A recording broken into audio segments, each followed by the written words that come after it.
காவல் கிணறு பங்கு புண்ணியவாளன்புரம் சின்ன வேளாங்கண்ணியாம் தென் தமிழக புனித வேளாங்கண்ணி அன்னை உயர் திருத்தலத்தின் 44ஆம் ஆண்டு திருவிழா ஓலை.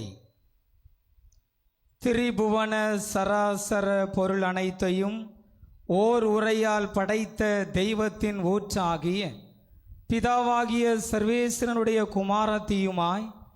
தீய கனியால் விளைந்த மாயவினை ஒழித்து மானிட பிறப்படுத்த சுதனாகிய சர்வேஸ்வரனுடைய அன்பு நிறை அருள் நிறை திரு தாயாகிய புனித கத்தோலிக்க திரு அவையின் அலங்கார மகுடமும் தீர்க்க தரிசன அருள் பிரகாசம் நிறைந்த பரிசுத்த ஆவியானவருடைய நேச மகளுமாய் பரலோக பூலோக ராஜேஸ்வரியுமாய் பாவிகளுக்கு அடைக்கலமுமாய் நமக்கும் திருப்பயணிகளுக்கும் ஆதரவும் ஆசியுமாய் சூரியனுடன் 8 திசைக்கும் 16 கோணங்களுக்கும் நாம் உண்டன சொல்லி விலகாது பாதுகாக்கும் பேரின்ப ராக்கினியுமாய் நமக்கும் திருப்பயணிகளுக்கும் சிறப்பு பாதுகாவலும் ஏக அடைக்கலமுமாய் நோய் நீக்கி பேய் ஓட்டி வறுமை ஒழித்து வளமை சேர்த்து வாகன பயணத்தை பாதுகாத்து குழந்தை வரம் குடும்ப நலன் தந்து விசைப்படகு தொழிலுக்கு நல்லதொரு திசை தந்து கவலை போக்கி கண்ணீர் துடைத்து நல்ல தாயாக தேவ மாதாவாக யாவருக்கும் புதுமை செய்யும் தென் தமிழக புனித வேளாங்கண்ணி தாயின் உயர் திருத்தல திருவிழா மூவரி இறைவனின் திருவிழாத்தான் தூத்துக்குடி மறை மாவட்டம் தென் மண்டலம் வடக்கன்குளம் மறைவட்டம் நெல்லை மாவட்டம் காவல் கிணறு பங்கு புண்ணியவாளன்புரத்தில் எழில்மிகு ஆலயத்தில் குடிகொண்டிருக்கும் தந்தை அருள்மிகு சுவைக்கின் தாய் அருள்மிகு அன்னம்மாள் இவர்களின் அன்பு மகள் திருநிறை அருள் நிறை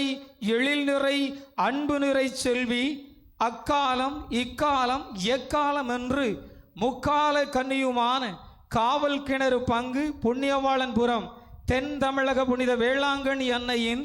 அருள்மிகு ஆசிர்மிகு திருவிழா யூபிலி ஆண்டு 2025 ஆகஸ்ட் மாதம் 30ஆம் தேதி மாலை 6 மணிக்கு வான வேடிக்கைகள் ஒளிர்ந்து ஓசையிட மேள தாளங்கள் இன்னிசை முழங்க ஆலய மணிகளெல்லாம் ஓங்கி ஒலிக்க பாடகர் குழுவினர் இணைந்து இனிய குரலில் இறைவனுக்கு நன்றி புகழ்பண் இசைக்க அன்னையின் பக்தர்களும் உயர் திருத்தலத்தின் திருப்பயணிகளும் சூழ்ந்து நிற்க புனித கத்தோலிக்க திரு அவையின் இறைபணியாளரும் காவல் கிணறு பங்கு தந்தை மற்றும் உயர் திருத்தல அதிபரின் திருக்கரங்களால் திரு கொடியேற்றத்துடன் சின்ன வேளாங்கண்ணியாம் தென் தமிழக புனித வேளாங்கண்ணி அன்னையின் உயர் திருத்தல திருவிழா துவங்கும் என மூவொரு இறைவனின் திருவிழப்படி நிச்சயிக்கப்பட்டுள்ளது. காவல் கிணறு பங்கு தந்தை மற்றும் உயர் திருத்தலத்தின் அதிபர் என்ற முறையில் உலக மக்கள் அனைவருக்கும் குறிப்பாக தமிழகத்தின் தென்பகுதி மக்கள் உங்களுக்கும் மாபெரும் மகிழ்ச்சியூட்டும் இந்த அருள் நிறை ஆசி நிறை நற்செய்தியை நான் அறிவிக்கின்றேன்.